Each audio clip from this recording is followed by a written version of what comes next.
అమ్మా అమ్మా ఇది రోడ్డా లేకపోతే కాలువా? మొత్తం చెరువులాగా అయిపోయింది. అర్ధగంటకుందా ఇంట్లో ఉన్నప్పుడు ఏం లేదు కదా.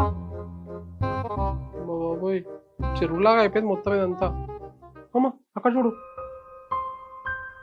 వామ్మో, అయినా ఈ చెరువులన్నీ ఆక్రమించేసి ఇల్లు కట్టేసి కాలనీలు చేసి అమ్మేస్తే ఈ చెరువులు ఇళ్ళకి రాక ఏం చేస్తాయి? Hyderabad disaster response and asset monitoring and protection agency, దీని గురించి మనం ఎందుకు తెలుసుకోవాలి అని చాలా మందికి డౌట్స్ వచ్చుంటాయి. ఈ వీడియో ఎండ్ వరకు చూస్తే మీకు నేను ఒక ఫుల్ క్లారిటీ ఇస్తాను, మీరు దీని గురించి ఎందుకు తెలుసుకోవాలి అండ్ పర్టికులర్గా రియల్ ఎస్టేట్లో ఇన్వెస్ట్ చేసే వాళ్ళు ఎందుకు తెలుసుకోవాలని చెప్పేసి ఒక ఫుల్ క్లారిటీ ఇవ్వబోతున్నాను. సో వీడియో ఎండ్ వరకు చూడండి. అండ్ వీడియో స్టార్ట్ చేసే ముందు నేను ఒక స్టోరీ చెప్పాలనుకుంటున్నాను. మీరు ఒక 10 years జాబ్ చేసేసి కొంత మనీ కూడా పెట్టుకొని అండ్ దాంతోపాటు లోన్కి వెళ్ళి ఒక అపార్ట్మెంట్ కొన్నారు, లేదంటే ఒక ల్యాండ్ కొన్నారు. ల్యాండ్ కొన్న తర్వాత మీరు ఇల్లీగల్ కన్స్ట్రక్షన్ చేశారని చెప్పేసి గవర్నమెంట్ వాళ్ళు వచ్చి దాన్ని కూల్ చేశారు, లేదంటే దాన్ని గవర్నమెంట్ వాళ్ళు ఆ ల్యాండ్ తీసేసుకున్నారు. కానీ మీరైతే లోన్ కట్టారో ఆ బ్యాంక్ వాళ్ళు మాత్రం మీరు ఆ లోన్ మాత్రం కంప్లీట్గా కట్టాలి అని చెప్పేసి అన్నారనుకోండి, మీ సిచ్యువేషన్ ఎలా ఉంటుంది? ఇవాళ ఒక అపార్ట్మెంట్ బిల్డర్ అమ్మేసిండు, మొన్నటికి మొన్న గులగొట్టింది. అందులో కొన్న వాళ్ళందరూ ఇవాళ ఏడుస్తున్నారు, ఈఎంఐల మీద కొన్నాము, ఇవాళ అది గులగొట్టేసిరు అని అంటారు. గులగొట్టిన దానికి గ్యారంటీగా బ్యాంక్ గ్యారంటీకి కొలాటరల్ ఇచ్చేది ఆ ప్రాపర్టీని. ప్రాపర్టీ పోయింది కాబట్టి మనిషి ఎవరైతే సంతకం పెట్టారో వాళ్ళకు జీతం ఉంది కాబట్టి ఈఎంఐ కట్టమని అంటారు. ప్రజెంట్ ఈ సిచ్యువేషన్ హైదరాబాద్లో నడుస్తుంది, ఫ్యూచర్లో మీ దాకా కూడా రావచ్చు. సో వీటినన్నిటిని మీరు అవాయిడ్ చేయాలంటే ఈ వీడియో ఎండ్ వరకు చూడండి. హైడ్రా ఇప్పుడు ఎందుకు వైరల్ అవుతుంది? హైడ్రా వైరల్ కావడానికి చాలా రీజన్స్ ఉన్నాయి. సో దాంట్లో one of the reason hitech సిటీలోని నాగార్జున గారికి సంబంధించిన ఎన్ కన్వెన్షన్ ఏదైతుందో ఇది Tummikunta lake full tank levels పర్మిట్లో ఉందని చెప్పేసి దీన్ని కూలగొట్టడం జరిగింది. దీని ద్వారా చాలా వైరల్ అవుతుంది ఇప్పుడు న్యూస్ అంతా కూడా. ప్రముఖ సినీ నటుడు అక్కినేని నాగార్జునకు చెందిన ఎన్ కన్వెన్షన్ ను హైడ్రా బృందం కూల్చివేసింది. హైదరాబాద్లోని మాదాపూర్లో భారీ బందోబస్తు మధ్య కన్వెన్షన్ ను నేలమట్టం చేస్తున్నారు. కన్వెన్షన్ కు వెళ్లే దారులన్నీ మూసివేసి భారీ క్రేన్ల సాయంతో నిర్మాణాలు కూల్చివేస్తున్నారు. తుమ్మిడి చెరువును కబ్జా చేసి ఈ నిర్మాణం చేపట్టారని ఆరోపణలున్నాయి. సో దాని ద్వారా మనకి హైడ్రా గురించి కూడా చాలా మంది జనాలు తెలుసుకుంటున్నారు అనమాట. సో మనం as a real estate investor మనం ఎందుకు తెలుసుకోవాలి? ఇప్పుడు మీరు చూసినట్లయితే ఇక్కడ ఒక ఇమేజ్ చూపిస్తున్నాను చూడండి. మీకు ఈ ఇమేజ్లో చూసినట్లయితే మనకి హైదరాబాద్లో మొత్తం 56 లేక్స్ అనేది ఉండదు, అంటే చెరువులు అనమాట. సో 56 చెరువులు ఏవైతే ఉన్నాయో ఆ చెరువుల విస్తీర్ణం ఫ్యూచర్ అంటే లైక్ 1979లో ఎంత ఉండేది, ఇప్పుడు ఎంత ఉందని మనం చూడొచ్చు. అండ్ దాంతోపాటు మనం చూసినట్లయితే ఇప్పుడు సిటీ ఆఫ్ లేక్స్ అని పిలిచేవారు, కానీ ఇప్పుడు ఉదయపూర్ని సిటీ ఆఫ్ లేక్స్ అని పిలుస్తున్నారు. ఎందుకంటే రీజన్ ఇదే, ఇప్పుడు మీకు చెప్తాను చూడండి. లేక్స్ మనకు 56 ఉంటే మనకి ఏదైతే ఏరియా ఉందో ప్రజెంట్ ఏరియా వచ్చేసి మనకి 16 స్క్వేర్ కిలోమీటర్ ఉంది. 1979లో 40.35 స్క్వేర్ కిలోమీటర్లు ఉండేది, అంటే స్క్వేర్ కిలోమీటర్స్ ఆల్మోస్ట్ 60% అంటే 24.26 స్క్వేర్ కిలోమీటర్స్ అనేది ఎంక్రోచ్ అయింది, అంటే లైక్ స్వాధీనం చేసుకున్నారు, ఆక్రమించుకున్నారు అని చెప్పి చెప్తున్నాను జరిగింది.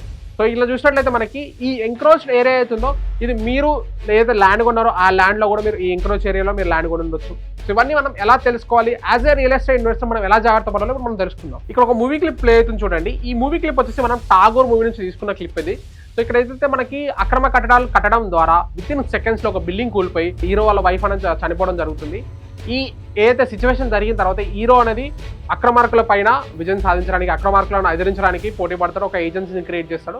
సో ఈ సినిమా క్లిప్ ఏదైతే ఉందో ఇది ఫ్యూచర్లో మనకు రిపీట్ అవ్వచ్చు, ఎందుకంటే మనకు ఏదైతే లేక్స్ ఏవైతే అవి ఆక్రమించడం జరుగుతుంది. సో ఇప్పుడు మనం ఇందాక చెప్పినట్లు మనం ఎలాంటి జాగ్రత్తలు తీసుకోవాలి ఒక ఇన్వెస్ట్ చేసామని ఇప్పుడు తెలుసుకుందాం. ఫస్ట్ ఒకైతే మీరైతే ల్యాండ్ కొంటున్నారో, అంటే నియర్ లేక్స్ అయితే ల్యాండ్స్ కొంటున్నారో, లైక్ లేక్ వ్యూ అని కానీ చెప్పేసి కానీ, లేక్ వ్యూ అపార్ట్మెంట్స్ అని కానీ, లేక్ వ్యూ లేకపోతే విల్లాస్ అని కానీ, విల్లా ఫ్లాట్స్ అని కానీ ఇవన్నీ కొంటున్నప్పుడు డెఫినెట్లీ మీరు కొన్ని టర్మ్స్ అనేది చెక్ చేసుకోవాలి. FTL అంటే ఫుల్ ట్యాంక్ లెవెల్ అని చెప్పేసి ఉంటుంది, అండ్ తర్వాత బఫర్ జోన్ ఉంటుంది. మీకు ఇమేజ్లో చూపించినట్లయితే ఫుల్ ట్యాంక్ లెవెల్ ఏదైతుందో ఇక్కడ మనకి మన చెరువు ఏదైతుందో నిండినప్పుడు ఎంతవరకు వాటర్ వస్తుందో అది ఫుల్ ట్యాంక్ లెవెల్ అనమాట.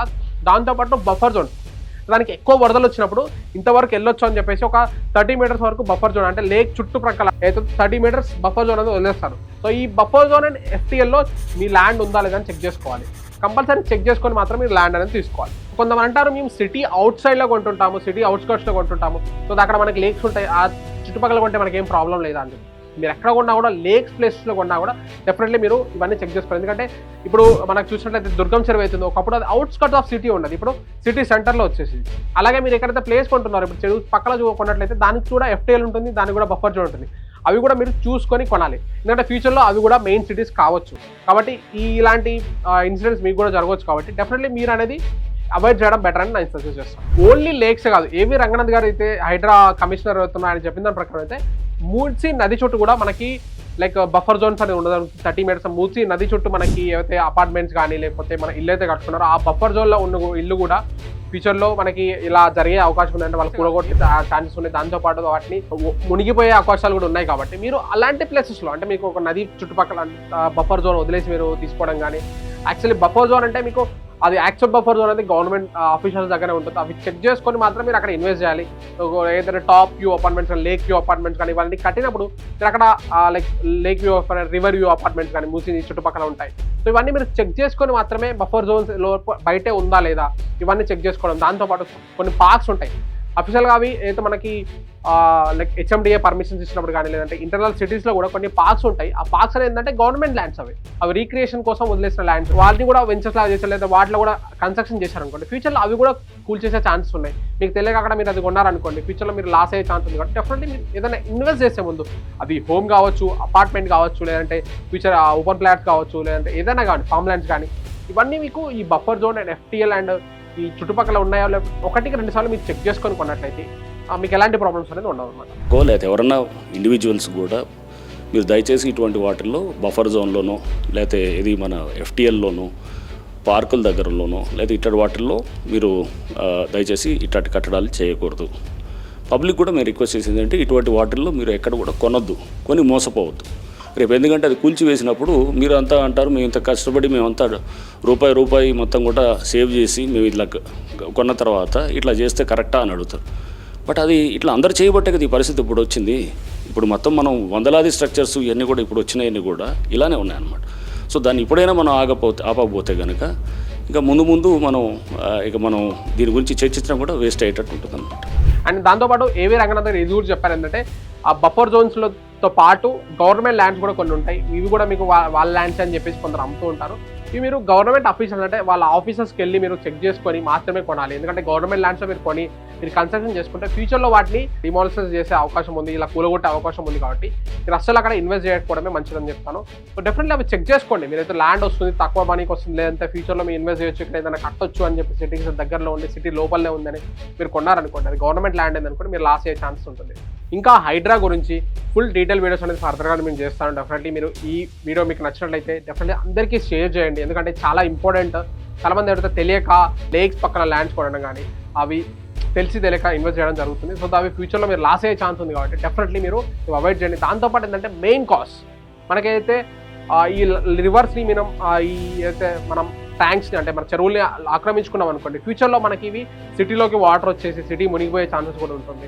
కాబట్టి ఇవన్నీ మీరు అవాయిడ్ చేయాలి. ఇవన్నీ అవాయిడ్ చేసి మీరు ల్యాండ్స్ అనేది కొనడం, మీరు వీళ్ళకి ఎంకరేజ్ చేయరు అనుకోండి, వాళ్ళు అక్కడ వెంచర్స్ అనేది క్రియేట్ చేయరు. దాంతోపాటు ఎవరైతే హైడ్రా చేస్తుందో వాటిని మీరు సపోర్ట్ చేయండి. దాని ద్వారా మేము కూడా సపోర్ట్ చేస్తున్నాం కాబట్టి ఈ వీడియో చేస్తాము. Thank you so much. Thank you for watching. నేను మీ సతీష్. బాయ్.